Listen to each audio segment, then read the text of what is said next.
टाटा की micro SUV जिसने आने से पहले ही तहलका मचा दिया है। मार्केट में इसका ऑफिशियली अनवील हो चुका है, लेकिन उससे पहले ही इस कार के स्पाई फोटोज और वीडियोस आ चुके थे। टाटा पंच के अनाउंसमेंट के साथ ही अब कार लेने में कन्फ्यूज़न और भी बढ़ गया है। तो आज इसी कन्फ्यूज़न को दूर करने के लिए हम टाटा पंच का इसके कॉम्पिटिटर कार्स के साथ फुल कंपैरिजन करेंगे और ये जानेंगे कि क्या टाटा पंच इन कार्स को टक्कर दे पाएगी और कौन सी कार लेना आपके लिए ज़्यादा बेहतर होगा। तो दोस्तों, मैं हूँ आपका दोस्त मितेश और चलिए वीडियो स्टार्ट करते हैं। सबसे पहले मैं आपको बता दूं कि हम टाटा पंच का comparison Nissan Magnite, Renault Kiger, Maruti Ignis और hyundai ग्रैंड i10 नियोस के साथ करेंगे। हम KUV NXT 100 को इसमें शामिल नहीं करेंगे क्योंकि मुश्किल से KUV NXT 100 की 1 या 2 यूनिट हर महीने बिक पाती है। हम इन सभी कार्स का कंपैरिजन टाटा पंच से करेंगे, जिसका मतलब है कि जो भी जिसका कुछ ज़्यादा या कम होगा वो टाटा पंच के हिसाब से ही होगा। सबसे पहले बात लुक्स एंड डिज़ाइन की। लुक्स एंड डिज़ाइन के मामले में मैग्नाइट और काइगर ये दोनों टाटा पंच को कंपटीशन दे रही है। जहां रही बात इग्निस की, तो आज तक मुझे ये पता नहीं चल पाया है कि ये कार किस कैटेगरी में आएगी, क्योंकि मारुति वाले कभी इसे हैचबैक कहते हैं तो कभी एसयूवी फील देने वाली कार बताते हैं। लुक्स के मामले में भी ये कार कुछ ज़्यादा कमाल नहीं कर पाई। पर्सनली मुझे इग्निस का लुक मेंढक जैसा लगता है। प्लीज़ भाई कोई माइंड पर मत ले लेना। ग्रैंड i10 नियोस की बात करें तो ये कार भी मुझे टाटा पंच के सामने लुक्स के हिसाब से फीकी दिखाई दे रही है। तो कुल मिलाकर टाटा पंच को लुक्स के हिसाब से निसान मैग्नाइट और रेनो काइगर ये दो कारें कंपटीशन दे सकती है। अब बात इंटीरियर की। इंटीरियर के मामले में टाटा पंच का इंटीरियर एकदम सिंपल है। इसके एसी वेंट्स का लुक काफ़ी ज़्यादा स्पोर्टी लगता है। निसान मैग्नाइट का इंटीरियर भी अच्छा है, लेकिन टाटा पंच का ज़्यादा बेहतर है। लेकिन रेनो काइगर का इंटीरियर मैग्नाइट और पंच इन दोनों से थोड़ा ज़्यादा अच्छा है। आप इन तीनों गाड़ियों में बैठोगे तो आप खुद महसूस करोगे कि काइगर का इंटीरियर ज़्यादा प्रीमियम है। मारुति इग्निस का इंटीरियर ठीक ठाक है, वो टिपिकल मारुति डिज़ाइन वाला ही है और ग्रैंड i10 नियोस का इन सभी गाड़ियों में सबसे नॉर्मल है। इंटीरियर के हिसाब से काइगर सबसे आगे है। अब बात कंफर्ट की। कंफर्ट के हिसाब से सभी गाड़ियाँ अपनी अपनी तरफ से बेहतर है। टाटा पंच, निसान मैग्नाइट और रेनो काइगर में बैठ के आपको एसयूवी वाली फील ज़रूर आएगी। वहीं ग्रैंड i10 नियोस में आपको पूरी हैचबैक वाली फील आएगी। लेकिन मारुति इग्निस में कंफर्ट लेवल मुझे कम लगा, क्योंकि जब मैं इग्निस में बैठा तो मुझे ये फील हुआ कि गाड़ी का बम्पर तो काफ़ी ऊंचा है, लेकिन मैं किसी गड्ढे में बैठा हुआ हूँ। तो कंफर्ट के हिसाब से मारुति इग्निस को छोड़कर बाकी सभी गाड़ियाँ बेहतर है। मैं आपको बता दूं कि ये मेरा पर्सनल ओपिनियन है। कुछ लोग इसे एग्री होंगे और कुछ नहीं होंगे। अब बात इंजन और पावर की। टाटा पंच में आपको 1.2 litre naturally aspirated 3 cylinder petrol engine मिलेगा जो 86 PS की पावर जनरेट करेगा और 114 Nm का टॉर्क। टाटा पंच में आपको दूसरा इंजन ऑप्शन भी मिलने वाला है जो 1.2 litre turbocharge 3 cylinder petrol engine होगा, जो पहले वाले इंजन से ज़्यादा पावरफुल होगा। इसमें आपको 5 स्पीड AMT का ऑप्शन भी मिलेगा। वहीं निसान मैग्नाइट में आपको 1 litre naturally aspirated 3 cylinder petrol engine मिलेगा। ये 72 PS की पावर जनरेट करेगा और 96 Nm का टॉर्क। दूसरा ऑप्शन, इसमें आपको टर्बोचार्ज 1 लीटर पेट्रोल इंजन मिलेगा जो 100 PS की पावर जनरेट करेगा और 152 Nm का टॉर्क। इसमें आपको CVT ऑटोमेटिक भी मिलेगा। रेनो काइगर में आपको 2 इंजन ऑप्शन मिलेंगे। पहला 1 litre naturally aspirated 3 cylinder petrol engine जो 71 PS की पावर जनरेट करेगा और 96 Nm का टॉर्क। और दूसरा option 1 litre turbocharge petrol engine मिलेगा जो 98 PS की पावर जनरेट करेगा और 160 Nm का टॉर्क। आपकी जानकारी के लिए बता दूं, रेनो काइगर और निसान मैग्नाइट में सेम इंजन यूज़ होता है। काइगर में भी आपको AMT और CVT AMT मिलेगा। मारुति इग्निस में आपको एक ही इंजन ऑप्शन मिलेगा जो 1.2 लीटर 4 सिलेंडर पेट्रोल इंजन है। ये 81 PS की पावर जनरेट करेगा और 113 Nm का टॉर्क। ये भी आपको 4 स्पीड AMT मिलेगा। वहीं ग्रैंड i10 नियोस में आपको 4 इंजन ऑप्शन मिलेंगे। पहला है 1.2 लीटर 3 सिलेंडर डीजल इंजन जो 74 PS की पावर जनरेट करेगा और 190 Nm का टॉर्क। दूसरा 1.2 लीटर 3 सिलेंडर पेट्रोल इंजन जो 82 PS की पावर जनरेट करेगा और 114 Nm का टॉर्क। तीसरा है 1 लीटर टर्बो इंजन जो 98 PS की पावर जनरेट करेगा और 171 Nm का टॉर्क। चौथा है 1.2 लीटर कापा VTVT CNG इंजन, ये 68 PS की पावर जनरेट करेगा और 95 Nm का टॉर्क। ग्रैंड आइटन नियोस भी आपको AMT में मिलेगी। मेरे हिसाब से इन सभी में से सबसे रिफाइंड इंजन मारुति इग्निस का है, क्योंकि 4 सिलेंडर होने की वजह से ये ज़्यादा स्मूथ है इन सभी के कंपैरिजन में। अब बात इन सभी के डायमेंशंस की। लेंथ, टाटा पंच की लेंथ 3840 mm है।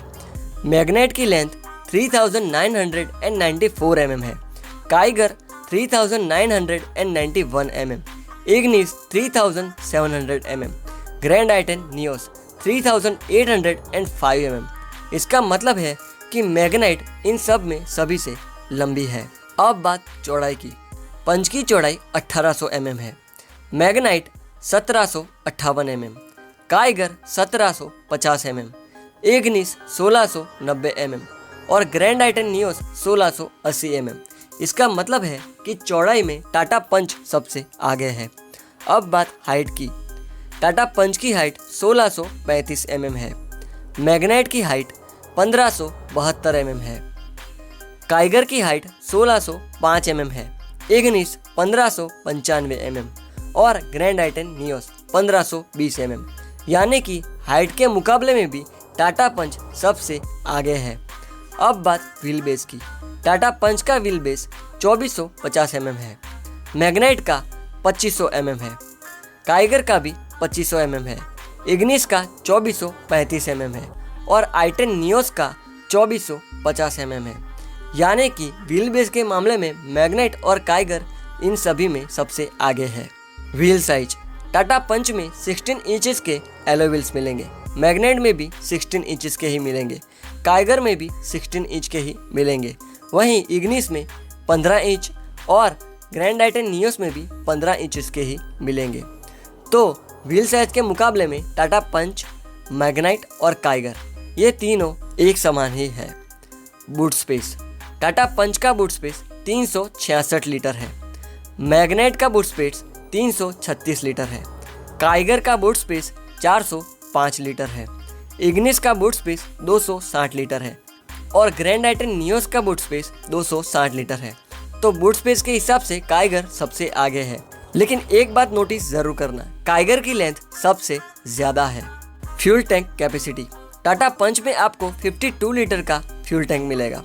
मैग्नाइट में 40 लीटर, काइगर में 40 लीटर, इग्निस में 32 लीटर्स और ग्रैंड आइटन नियोस में 37 लीटर्स का मिलेगा। यानी कि फ्यूल टैंक कैपेसिटी में भी टाटा पंच सबसे आगे है। अब बात एवरेज की। टाटा पंच का 90 किलोमीटर पर लीटर है।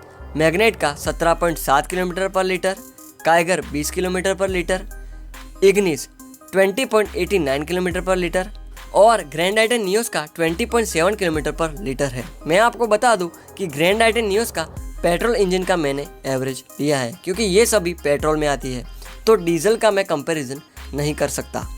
तो एवरेज के हिसाब से मारुति इग्निस सबसे आगे है। अब बात ग्राउंड क्लियरेंस की। पंच का ग्राउंड क्लियरेंस 187 mm है। मैग्नाइट का ग्राउंड क्लियरेंस 205 mm है। काइगर का 205 mm, इग्निस का 180 mm और ग्रैंड आइटन नियोस का 165 mm। तो ग्राउंड क्लियरेंस के हिसाब से मैग्नाइट और काइगर सबसे आगे है। अब बात कर्व वेट की। टाटा पंच का वेट 1085 kg है।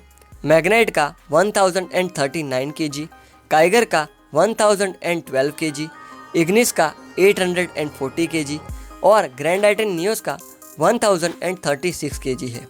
वेट के हिसाब से भी टाटा पंच सबसे आगे है और मारुति इग्निस सबसे पीछे है। जैसा कि आप सभी को पता है कि मारुति सबसे हल्की गाड़ियाँ बनाता है, तो आपको इसमें भी यही पॉलिसी इन लोगों की देखने को मिलेगी। अब लास्ट में बात सेफ्टी की। अगर सेफ्टी की बात करें तो निसान मैग्नाइट का crash test Asian cab pilot द्वारा किया गया है, जिसमें उसने 4 आउट ऑफ 5 स्टार स्कोर किए हैं, लेकिन वो मैग्नाइट इंडियन नहीं थी। रेनो काइगर का अभी तक क्रैश टेस्ट नहीं किया गया है, लेकिन उसके कुछ एक्सीडेंट्स देखने के बाद ये कह सकते हैं कि रेनो काइगर 3 से 4 स्टार आसानी से ले आएगी। अब बात मारुति इग्निस की, तो जैसा कि आप सभी जानते हैं कि मारुति की सिर्फ 2 गाड़ियों को छोड़कर जो है ब्रीजा और एस क्रॉस, उसके अलावा मारुति की कोई भी कार 4 स्टार अभी तक नहीं ला पाई है। 5 स्टार तो बहुत दूर की बात है। तो मारुति इग्निस ने सिर्फ 3 स्टार अचीव किए हैं विथ ऑल सेफ्टी, और ये क्रैश टेस्ट ग्लोबल एनकेप द्वारा किया गया है। Hyundai ग्रैंड i10 नियोस, जो कि Hyundai वालों की काफ़ी मशहूर हैचबैक है, उसने सिर्फ 2 आउट ऑफ 5 स्टार स्कोर किए हैं। ग्रैंड i10 नियोस लॉन्च होने के बाद से ही सभी इस हैचबैक को ज़्यादा पसंद कर रहे हैं और ख़रीद रहे हैं, लेकिन सेफ्टी के मामले में ये कार इन सभी में सबसे नीचे है। अब बात अपकमिंग टाटा पंच की। जैसा कि सभी जानते हैं कि टाटा का लोहा क्या है, मुझे बताने की ज़रूरत नहीं है, फिर भी मैं बता देता हूँ। टाटा पंच में एल्ट्रोज वाला ही अल्फा आर्क प्लेटफॉर्म यूज़ किया गया है और एल्ट्रोज पहले से ही इंडिया की सेफेस्ट हैचबैक बन चुकी है 5 स्टार सेफ्टी के साथ। तो आप ये बात कह सकते हैं कि पंच भी 4 या 5 स्टार से कम नहीं होगी। मेरे हिसाब से ये 5 स्टार ही होगी, लेकिन 4 स्टार भी कोई कम नहीं है। कुल मिलाकर सेफ्टी के मामले में टाटा पंच सबसे बेहतर निकल के आने वाली है इन सभी में से। चाहो तो आप लिख के ले लो। तो कुल मिलाकर कंक्लूजन ये निकलता है कि अगर आप लुक्स और परफॉर्मेंस के हिसाब से देखें तो आप टाटा पंच, निसान मैग्नाइट और रेनो काइगर को देख सकते हैं। अगर आपको माइलेज चाहिए तो आप मारुति इग्निस और ग्रैंड i10 नियोस के लिए जा सकते हैं, और अगर आपको फीचर्स के साथ लुक्स और सेफ्टी को ज़्यादा प्रीफर करते हैं तो आपके लिए टाटा पंच सबसे बेहतर ऑप्शन हो सकता है इन सभी में से। टाटा पंच में आपको इन सभी से ज़्यादा फीचर्स भी मिलने वाले हैं और इसके डोर्स 90 डिग्री तक खुलते हैं, और ये भी एक प्लस पॉइंट है। ये मेरी सोच है, बाकी सबकी सोच अलग अलग हो सकती है। तो दोस्तों, अगर आपको ये जानकारी हेल्पफुल हुई है और आपको पसंद आई है तो प्लीज़ इस वीडियो को लाइक और शेयर जरूर कर दीजिएगा और चैनल को सब्सक्राइब जरूर कर दीजिएगा, क्योंकि आगे और भी बहुत सारे इंटरेस्टिंग ऐसे ही वीडियोस आने वाले हैं। तो प्लीज़ चैनल को सब्सक्राइब करना ना भूलें। तो मिलते हैं अगली वीडियो में, तब तक के लिए धन्यवाद।